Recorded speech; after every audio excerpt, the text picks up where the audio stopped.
Hello and welcome to week 2 of Intro to Photography. This week we are going to focus on two things that have to do with photography. One of them is composition and one of them is storytelling.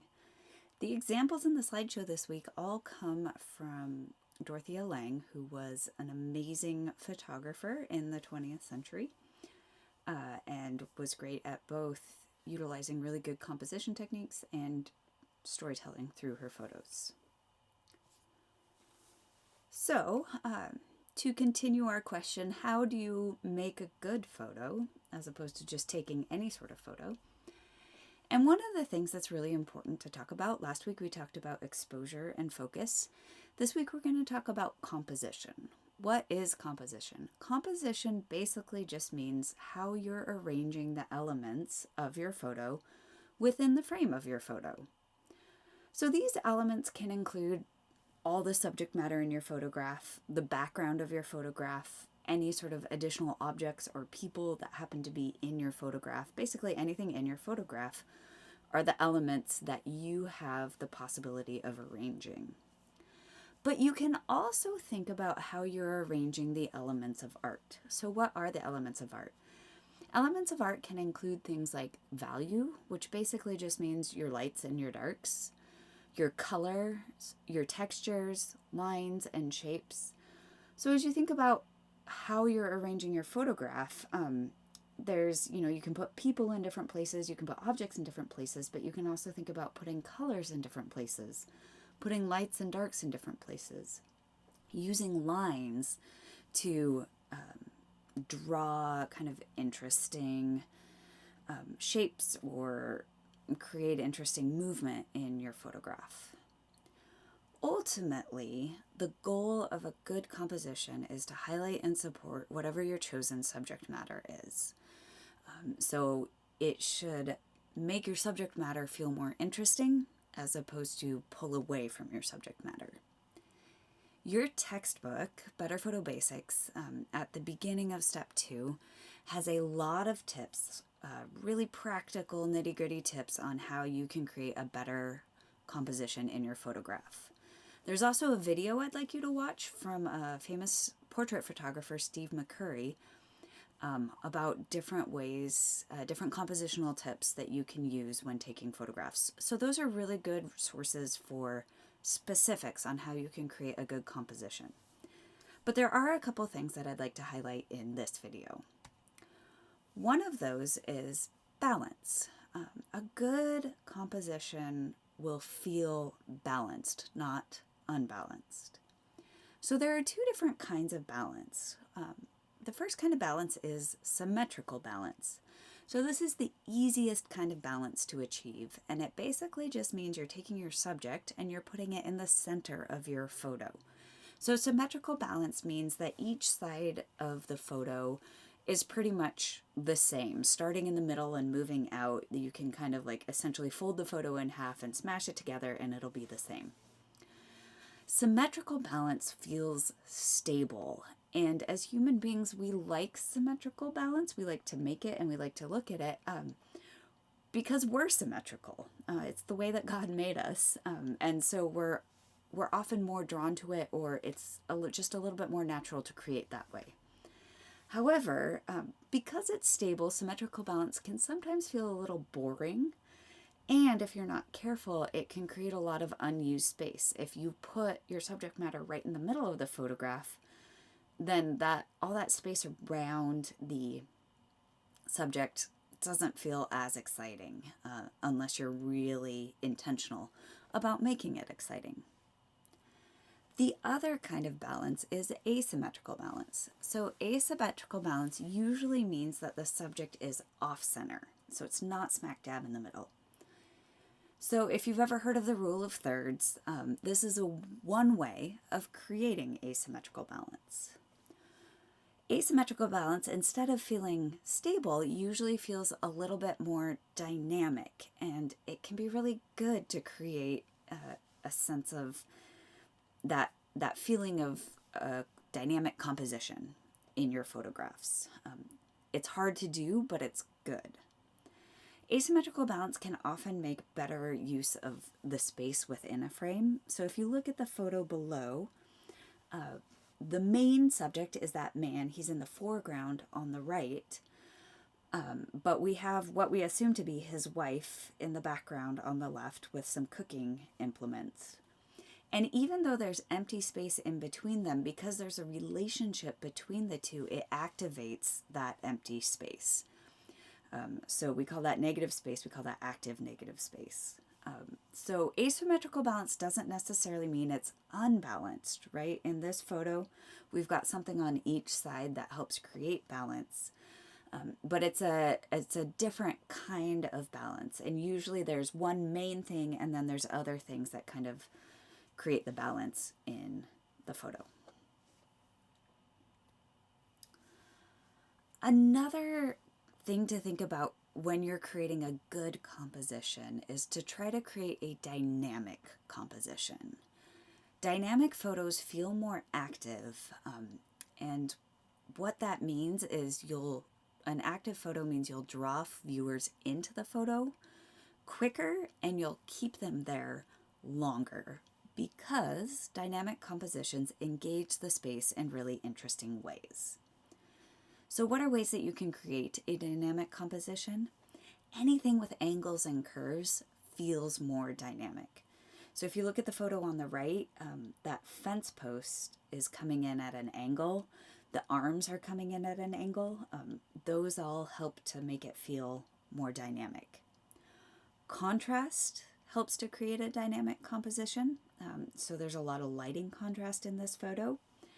Using a really low or high perspective makes it feel more active. As a viewer, you're kind of engaged into the photo in a different way than you would normally be if the photo is taken at a human height. So getting down low or getting up high can be a really good way to create a dynamic photo. And often, again, dynamic photos, because they engage the space in interesting ways, often the subject matter fills the frame, and that will help the photo to feel more dynamic. There's not a lot of, like we talked about, inactive empty space. The empty space feels active, or there's just not a lot of it. Good compositions usually have good backgrounds. So a background should support your subject matter, should highlight the subject matter. So there's a bunch of different things to think about when you're looking for a good background. If possible, one of the best things you can do is to keep the background simple. So if you look at all of these backgrounds, there's texture and value going on, but there's not like random extra people in the background or lots of other things in the background, or a lot of contrast in the background. So a good background, instead of having contrast in the background actually creates contrast with the subject matter. So if your subject matter is like a red flower, having a green background will create really nice contrast. If your subject matter is a person, if they are well lit and feel light, then having a dark background can create really good contrast. If the person feels dark, having a light background can create contrast. If you're trying to tell a storytelling photo, then use your background to create a setting. So even though each of these are simple backgrounds, they kind of help to tell the story of the different characters in each of these photos and maybe what's going on in their life. So we've got the contrast between the one in the middle. She's got nicer clothes, her hair's pretty well done, and she looks like she's sitting in wicker furniture, like a nicer piece of furniture. And then the one on the right, she doesn't have as nice clothes. She's a little bit dirty. Her hair's maybe not quite as nicely cut or styled, and then there's that sort of folded cardboard aluminum in the background. So there's different stories going on in each of these photos. And then ultimately with your background, get rid of anything that you don't want in the photo. So you're going to do this by actually moving things. If you're at the beach and you set your bag down and then you take a photo, get the bag out of the photo. You can move that or move yourself so that your perspective doesn't include those things in the photo that you don't want in the picture. So those are a few things that I'd like you to kind of keep in your mind as you take your photos and as you think about creating a good composition. A good composition, just like exposure and focus, isn't something that I want you to think about this week. It's something I want you to start thinking about this week and include in all of your photos from this week on. The other thing that we're talking about this week is storytelling photography. So next week, we're going to jump into a lot of different types of genres of photography. And one genre is storytelling photography. So a good storytelling photograph essentially has all the things that a good story has. So if you remember back to elementary when you had to write a story and you thought about like, what are all the things in a good story? So there's the protagonist, the main character. And the main character has emotions, has feelings, has a story behind them. A good story also has props and supporting characters and a really interesting setting. All of these things contribute to the story. And those are all things that you can put in a storytelling photograph. So if we look at this photograph, the main character is this mom, but we also have the baby. We have the bottle that's feeding the baby. We've got the prop of a plastic bag on the next chair that's intentionally put in that photograph because it tells you if that mom is carrying around her baby stuff in a plastic bag, it tells you a little bit about the story of the mom. And then we've got the setting. And this setting helps raise some questions about the story. So a good storytelling photo should capture a decisive moment in the story and raise some questions. So what just happened? What will happen next? Why did that happen? So if we look at the setting of this photograph, we don't know exactly, but it sort of looks like a traditional courtroom, right? That you've got that bar that separates the front to the back, and that woman is sitting in the audience section, and she's possibly looking at whoever she's connected to who's sitting in the front. So it raises some questions of like who's there that she's with. What's happening if they're in the courtroom, why, what prompted them going into the courtroom. So there's a lot of questions that are raised that we don't know about. And then as you think about storytelling photography, I just want to bring to light the fact that there are two types of storytelling photography. Just like when you're reading something, there's fiction and there's nonfiction. There's fictional storytelling photographs that are staged, right? You can hire some actors, you can put together some props, you can stage a story. There's also non-fictional photography. So Dorothea Lange, the photographer that we've been looking at in this slideshow, was a photojournalist. So her job was to go around America during the Depression, during the Dust Bowl, during World War II and beyond, and capture essentially what she saw as reality. She was a journalist. She was trying to tell the stories of life during those times. So photojournalism is more about capturing what's around you, trying to tell the story that's already there. And then fictional storytelling, fictional photography is about creating more of a story. And both of those are storytelling photography, but it's good to separate the two. As you think about the discussion for this week, the question that I raise is about the ethics of storytelling photography. So it can be good maybe to think through, well, is it fictional or is it non-fictional as you answer that question?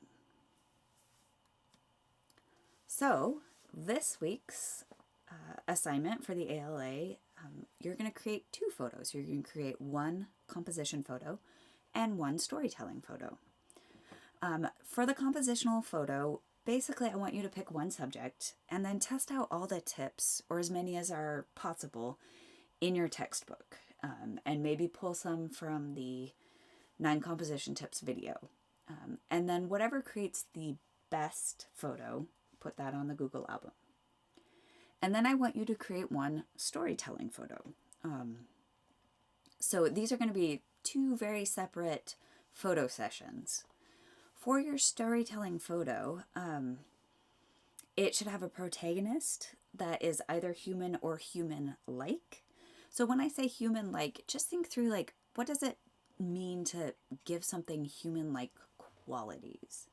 So if you have a toy or an animal, if they're interacting with something, if they have an expression on their face, as humans, we connect to that, to see that human-like quality.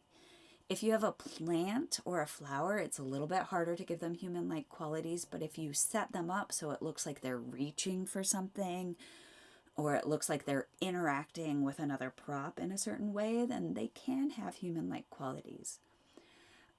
But as you kind of get further and further away from humans, it's harder to make that object feel like a protagonist. So think through how you want to do that. A good storytelling photo should have supporting characters and or props, and be in a good setting. So it is up to you whether you want to go out and find a story to do some photojournalism, or whether you want to stage a story to do some fiction. Either of those will be fine for this storytelling photo, but I do want to see protagonist, supporting characters, props, a good setting, and a decisive moment in the action. That really helps to tell the story as well. So for inspiration, we've been looking at Dorothea Lange. This is one of her most famous photographs. You may or may not recognize it. But if you look at it both compositionally and storytelling-wise, so she's got balance going on. She's got really interesting contrast going on. The fact that it's a mother with two children, even though we can't see the children's faces, they help activate the space and make it a little bit more dynamic. And also because they're both turned in towards the mother, they draw attention even more to the face of the mother. If we think about storytelling, there's an expression on this mother's face that feels a little bit worried, right? We can connect to this mother. And we can see her children connecting to her too. So again, those children add to the story. We know she's a mother because she's surrounded by children. If there weren't children there, that worried expression on her face could be anything.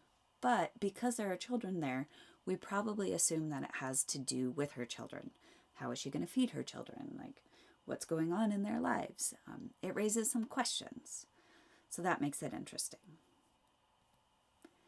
And here's one final photograph from Dorothea Lange for this slideshow. I love this photograph. I think it's so interesting. So we've got the main character, this man in front, who's standing outside the store, and he's got his leg on a car. So maybe it's his car, probably, if he's feeling comfortable enough to kind of use it as a prop for his leg. We've got some supporting characters. We've got a lot of the men behind him.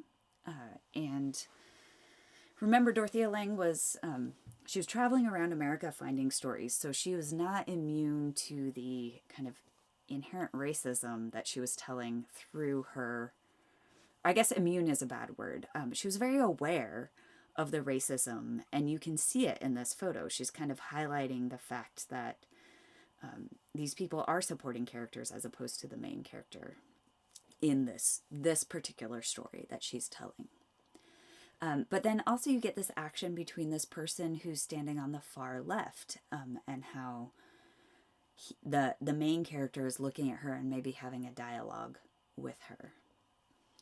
So there's a lot going on in this photo. Compositionally, it is asymmetrical balance, which is really nice. You've got some diagonal lines happening in the stairs and the store, the building behind them.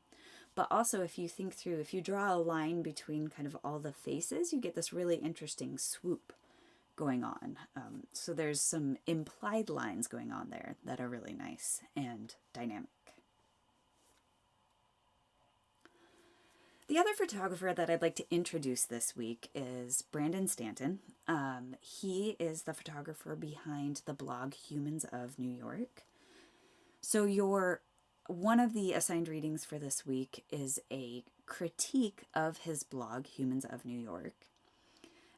And so the article will make a lot more sense if you have looked at the blog Humans of New York before. So I highly recommend humansofnewyork.com.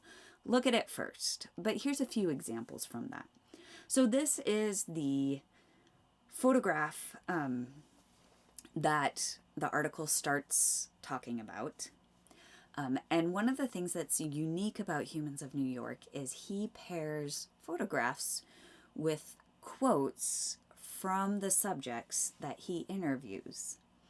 And often it's not his storytelling, he chooses what parts of the quotes, but it's the direct quote from the people.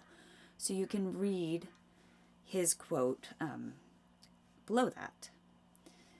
And so it's that pairing. As this blog has evolved,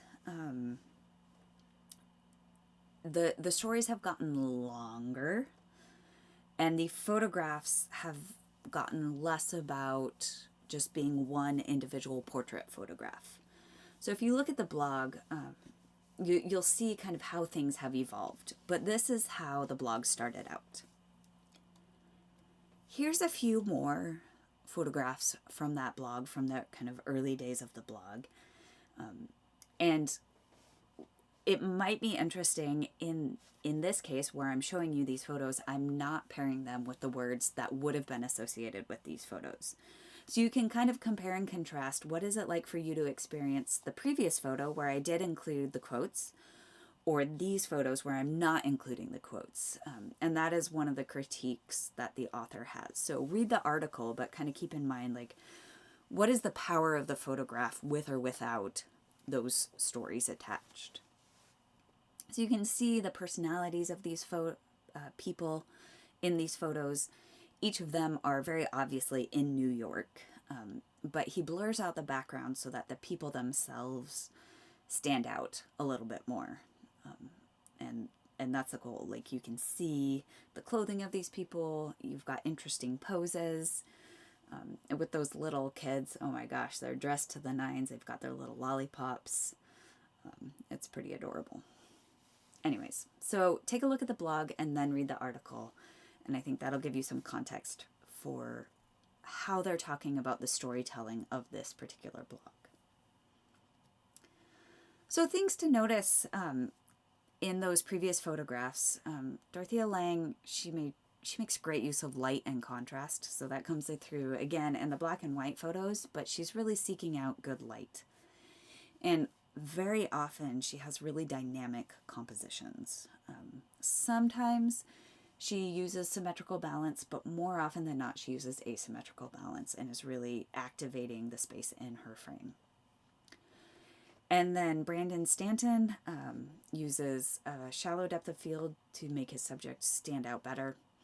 And in both of these photos, or in all of these photos that you see, the clothes, the expression, the pose, and the props all help to tell the story.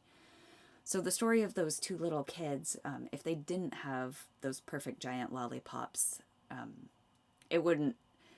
there's a little bit less of a story without those lollipops. So the props help to round out the story and give it interest.